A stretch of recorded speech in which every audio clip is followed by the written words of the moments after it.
Quand a été la dernière fois que tu as été profondément attristé par ton péché et que tu as demandé pardon à Jésus pour avoir fait quelque chose qui va à l'encontre de sa parole? Malheureusement, de nombreux chrétiens normalisent certains péchés dans leur vie de telle manière qu'ils se refroidissent spirituellement, sans s'en rendre compte. Et pourquoi pensez-vous que cela arrive? Parce que nous vivons dans une société égoïste qui ne veut rien savoir de Dieu et pense que tout vaut la peine tant que nous nous sentons heureux. Et c'est ce genre de pensée qui fait que les gens normalisent tellement le péché, même les chrétiens. Jésus savait que tout cela arriverait un jour. Il a dit qu'avant la fin des temps, l'amour de beaucoup se refroidirait en raison de l'augmentation de l'iniquité. Et pour que cela ne t'arrive pas à toi, je vais te montrer au moins 5 péchés que beaucoup d'entre nous commettent en pensant qu'il n'y a rien de mal. Et tu dois regarder cette vidéo jusqu'à la fin, car il se peut que tu déplaises à Dieu avec ces péchés, d'accord? Mais avant de commencer, j'adorerais que tu t'abonnes à ma chaîne. Il te suffit de cliquer sur le bouton rouge en dessous de la vidéo, de t'abonner, et à côté apparaîtra une cloche. Il est très important de cliquer sur la cloche et de choisir l'option Toutes, afin de ne pas manquer les vidéos que je publie, compris? Alors rejoins-moi. Maintenant, commençons. La Bible montre que Satan n'a pas la permission de faire tout ce qu'il voudrait en ce qui concerne nous. S'il le pouvait, je suis sûr qu'il nous détruirait de la manière la plus cruelle. Ainsi, l'une de ses armes est d'amener l'homme à se détruire lui-même à travers le péché. Et cela se produit de différentes manières. Il fait croire aux gens qu'ils peuvent pécher à volonté, qu'il n'y aura pas de conséquences. Après tout, Dieu est amour et Christ est mort sur la croix pour nous libérer de la condamnation. Autrement dit, il utilise la parole de Dieu de manière déformée pour que l'homme tombe dans ses pièges. Mais nous ne devons pas oublier que Satan est menteur et le père du mensonge. La Bible dit dans Romains 8, verset 1, qu'il n'y a plus de condamnation pour ceux qui sont en Jésus-Christ. Autrement dit, ce n'est pas le péché, ce ne sont pas les personnes, rien ne peut nous ôter le salut. Cependant, le péché a des conséquences et c'est ce que le diable veut nous cacher. Une autre façon très courante que l'ennemi utilise pour tromper l'être humain est d'inventer des noms plus agréables pour les choses que Dieu abhorre. Par exemple, la prostitution est maintenant appelée programme et les prostituées sont appelées professionnels du sexe. L'adultère s'est transformé en relation extramaritale et la corruption et la malhonnêteté ont reçu le surnom de style brésilien. Mais, frères, ne nous laissons pas tromper, car même si l'étiquette a changé, le poison du péché reste le même et peut tuer. Regardez ce que Dieu lui-même a dit dans le chapitre 5 du livre d'Isaïe. « Malheur à ceux qui appellent le mal bien et le bien mal, qui changent les ténèbres en lumière et la lumière en ténèbres, qui changent l'amertume en douceur et la douceur en amertume. » Et un autre piège du diable est de faire croire à la personne qu'elle a le droit de pécher. Exactement. Satan veut nous convaincre que nous pouvons vivre de la manière que nous estimons être la meilleure. Peu importe si cela va à l'encontre de la parole de Dieu. Il chuchote à nos oreilles. Va et fais-le. Tu mérites d'être heureux. Ton corps t'appartient et les règles sont les tiennes. Ces phrases séduisantes sont utilisées comme excuse pour divers péchés, particulièrement dans le domaine sexuel. Alors, regardons au moins 5 péchés que les chrétiens considèrent comme normaux dans leur vie. Le premier péché, proférer des paroles grossières. Frères, malheureusement, les paroles grossières n'ont jamais été aussi courantes qu'aujourd'hui. Que ce soit pour attaquer quelqu'un, exprimer son insatisfaction à propos de quelque chose, ou simplement comme une forme d'étonnement ou de surprise, les paroles grossières sortent de la bouche des gens, même de nombreux chrétiens de manière très naturelle. Et le diable veut nous convaincre qu'il n'y a rien de mal à répéter ces mots. Après tout le monde le fait, n'est-ce pas? Mais la vérité est que proférer des paroles grossières a toujours été un péché, et la Bible le laisse très clair. Regardez ce qui est écrit dans le chapitre 4 d'Éphésiens. « Qu'il ne sorte de votre bouche aucune parole mauvaise, mais, s'il y a lieu, quelques bonnes paroles, qui servent à l'édification et communiquent une grâce à ceux qui l'entendent. N'attristez pas le Saint-Esprit de Dieu, par lequel vous avez été scellés pour le jour de la rédemption. » Jésus a dit que de l'abondance du cœur parle la bouche. Donc, nous devons faire très attention à ne pas conserver de sentiments négatifs en nous, car tôt ou tard, nous pourrions laisser échapper une parole grossière ou une insulte envers quelque chose ou quelqu'un. Le deuxième péché que les gens normalisent est le sexe avant le mariage. Notre culture approuve et même encourage les relations sexuelles entre personnes non mariées. Et cela ne concerne pas seulement les adultes. Ce que nous voyons de plus en plus de nos jours, même au sein des églises, ce sont des jeunes de plus en plus jeunes ayant leur première relation sexuelle. Cela se produit en grande partie en raison de l'influence de Satan, qui utilise les romans, les films et Internet pour convaincre les gens qu'il n'y a rien de mal à rechercher le plaisir sexuel avec quelqu'un. Cependant, c'est un autre péché que les chrétiens normalisent. La Bible montre que le sexe avant le mariage est un péché, car la relation sexuelle est bien plus qu'un acte de plaisir. C'est une union physique et spirituelle entre le couple. J'ai même réalisé une vidéo sur ma chaîne montrant ce qui se passe dans le monde spirituel lorsque l'on couche avec quelqu'un en dehors du mariage. Frères et sœurs, c'est très sérieux. Revenons au sujet, le sexe en dehors du mariage peut causer de grands problèmes, tels que la souffrance émotionnelle due à la connexion des âmes, les grossesses non désirées, les familles détruites et surtout, le refroidissement spirituel. Mais vous pourriez demander, et si ce sont un couple de fiancés? Mes frères, le fiançailles ne sont pas le mariage. Le couple n'a pas encore fait de déclaration publique et peut rompre l'engagement. De nombreux couples de fiancés ont des relations sexuelles, puis se séparent sans se marier, générant de nombreux problèmes pour eux-mêmes. C'est pourquoi, si vous avez eu des relations sexuelles avant le mariage, demandez pardon à Dieu et cherchez à vous maîtriser avec son aide pour ne pas succomber à la tentation. Amen. Le troisième péché que les gens normalisent est la médisance. La médisance est devenue tellement populaire et courante que la plupart des gens pensent qu'il n'y a rien de mal à cela. D'autres considèrent la médisance comme une faute légère, un petit péché. Mais soyons honnêtes, n'avez-vous jamais parlé mal d'un collègue de travail, d'un voisin ou de quelqu'un que vous connaissez à une autre personne? Nous avons tous succombé à ce péché et, de temps en temps, nous le faisons sans nous en rendre compte, laissant ce péché devenir quelque chose de normal. Il suffit de 5 minutes de conversation avec quelqu'un au sujet d'une autre personne pour que nous nous impliquions dans des médisances, des mensonges, des exagérations et des commentaires malveillants.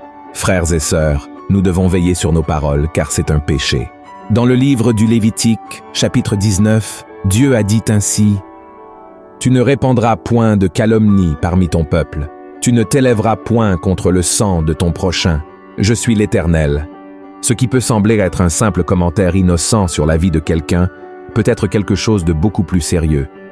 Si nous ne faisons pas attention, nous pouvons ruiner la réputation de personnes innocentes qui n'ont rien fait de mal.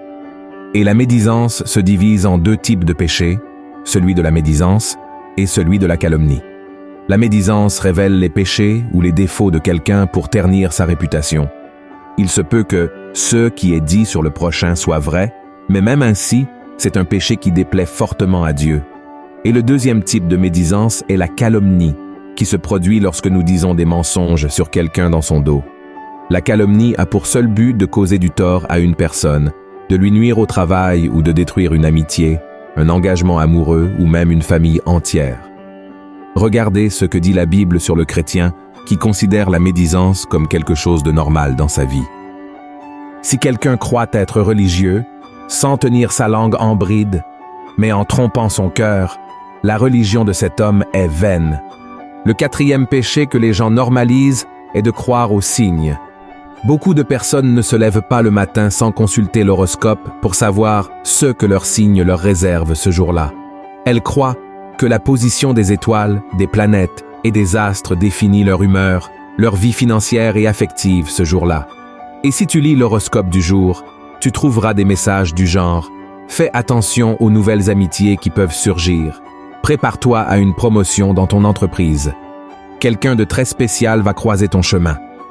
Ta couleur de chance aujourd'hui est l'orange et ton numéro est 75 par exemple. » De plus en plus, nous voyons des chrétiens s'impliquer dans ce genre de choses.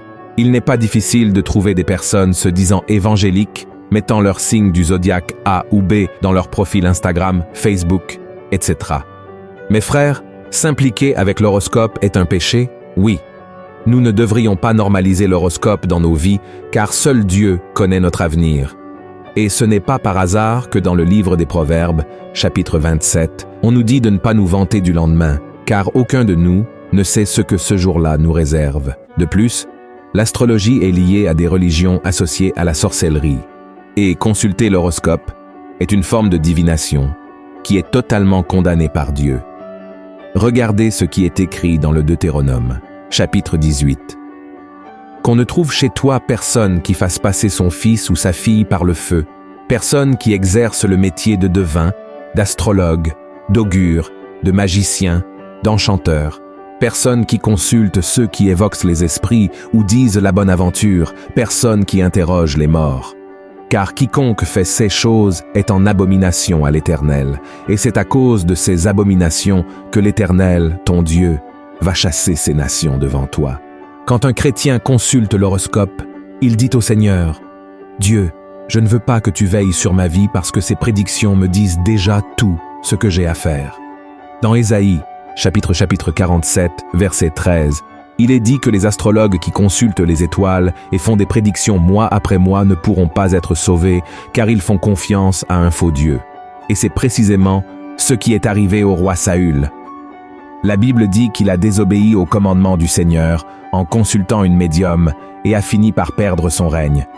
Et le 5e péché que les gens normalisent est emprunter de l'argent et ne pas rembourser. La crise économique vécue ces dernières années, le chômage et surtout l'augmentation des prêts bancaires ont conduit des millions de personnes à s'endetter. Beaucoup d'entre nous, pour une raison ou une autre, finissent par exagérer dans nos dépenses et, pour respecter nos engagements, nous finissons par emprunter de l'argent. Le problème est qu'une bonne partie de ces personnes, même des chrétiens, finissent par ne pas rembourser leurs dettes. Et comme si avoir une réputation entachée ne suffisait pas, celui qui emprunte de l'argent et ne rembourse pas commet un péché. Ce n'est pas moi qui le dis, mais la parole de Dieu. Regardez ce que l'apôtre Paul a écrit.